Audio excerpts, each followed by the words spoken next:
Kamleshwar High School students received a talk on Ram Mandir Pratistapana from Ram Bhakt Kar Sevak. Stressing the widespread devotion to Lord Ram, he cited examples from different corners, including predominantly Muslim country of Indonesia. Emphasizing the unifying nature of our culture, the Kar Sevak urged students to embrace the worship of Lord Ram, especially in anticipation of the upcoming Pratistapana ceremony on January 22nd. यांच्यासाठी वंदन करतो. व्यासपीठावर उपस्थित आजच्या कार्यक्रमाचे प्रमुख पाहुणे श्री हनुमंत वारंगी,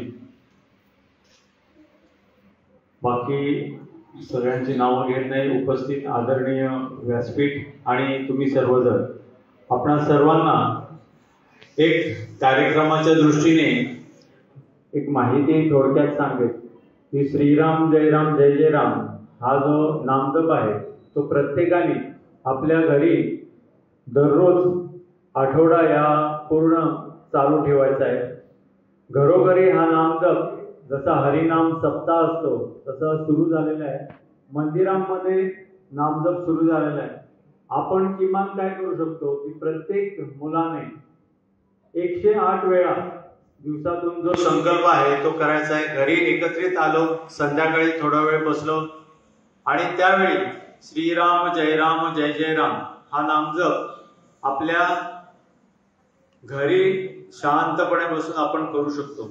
या काळात प्रभू श्री रामचंद्रांचं तत्व ही शक्ती प्रचंड प्रमाणात कार्यरत आहे. अमृत सिद्धी योग हा त्या दिवशी योग आहे. 22 जानेवारीला 12:30 वाजता जो मुहूर्त आहे त्या दिवशी, आणि त्या दृष्टीने जी शक्ती संपूर्ण पृथ्वी तलावर कार्यरत होत आहे. आज संपूर्ण जगभरात एकच विषय आहे, श्रीराम श्रीराम श्रीराम, आणि त्यामुळे ती स्पंदन, ती शक्ती कार्यरत झालेली आहे.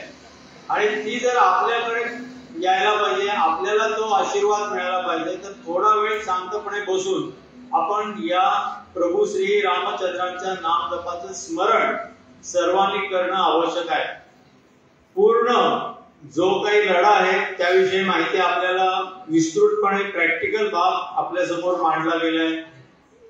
He is an action man, भाषण नाही म्हटलं, ऍक्शन करणारे बाळू जे बाळू म्हणून ते फेमस आहे तिथं आपल्या म्हापसा भागात, आणि त्यांनी तुम्हाला ती माहिती सांगितली.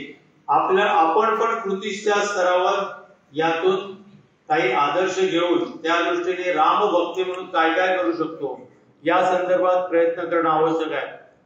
एक माहितीसाठी म्हणून सांगतो की अयोध्या जे आपण आज म्हणतो तशाच तऱ्हेची अयोध्या असं नाव अजून एक ठिकाणी आहे, ते म्हणजे इंडोनेशिया भागात युगकर्ता असं त्याचं नाव आहे.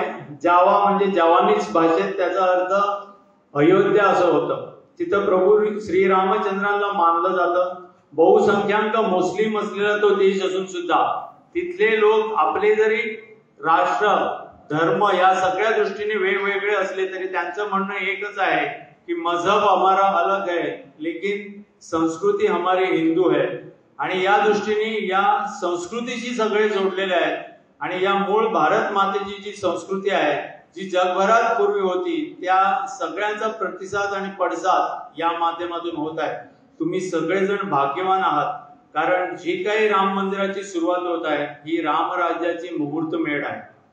येणाऱ्या 1000 वर्षाच्या काळात संपूर्ण जगभरात रामराज्य असेल आणि रामराज्यात जो काही लाभ होतो, जी काही शक्ती मिळते आणि जे सुव्यवस्थापन असतं त्याचा सगळ्यांना फायदा मिळणार आहे. त्यामुळे तुम्ही सगळेजण खूप भाग्यवान आहात की या पुढच्या काळात तुम्हाला रामराज्याचा प्रत्यक्ष अनुभव मिळणार आहे.